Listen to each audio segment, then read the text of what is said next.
এখন থেকে কাজে লেগে যা, এখন থেকে রান্না শেখ, দিয়ে হোটেলে কাজে লেগে যাবি। পড়াশোনাও করতে হবে না, খেলতেও হবে না। আর এমনিতেও তো খেলা ওরা বন্ধ করে দিয়েছে, তোদের ভালোর জন্যই বন্ধ করেছে, যাতে তোরা ওই খেলে ফালতু ফালতু টাইম নষ্ট করছিস, ওই জন্য ওরা খেলা বন্ধ করে দিয়েছে। যে তোরা শুধু শুধু খেলা করছিস, পয়সা ইনকাম করছিস না, তার থেকে এখন থেকেই কাজে লেগে যা, কাজ কর, কষ্ট কর, খা, মানে আরাম কর।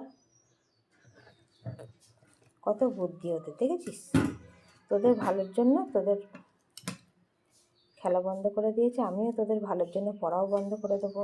তোর সবার তো আর পারবো না, তোরটাই পারবো, তোরই শুধু ভালো করতে পারবো। এখন থেকে রান্না করা শেখ, যা রান্না করে নে, তারপরে হোটেলে গিয়ে কাজ করবি, রান্না করবি, বাসন মাজবি, পয়সা পাবি। পড়াশোনা করার কি দরকার, খেলাধুলা করারও কি দরকার? খেলা করলে সে আমার পয়সা খরচ হতো, খেলতে নিয়ে যেতে হতো, কত খরচ। পড়াশোনা করলেও কত বোঝে ওরা, ওই জন্যই ওরা খেলাটা বন্ধ করে দিয়েছে। ভালো করেছে, তোদের ভালোই চাই, ওই জন্যই ভালো করেছে। যা উঠে পড়, যা, পড়তে বসতে হবে না, খেলতে হবে না, ব্যায়ামও করতে হবে না, ছুটতেও হবে না। ওরাও বন্ধ করে দিয়েছে, আমিও তো বন্ধ করে দিয়েছি।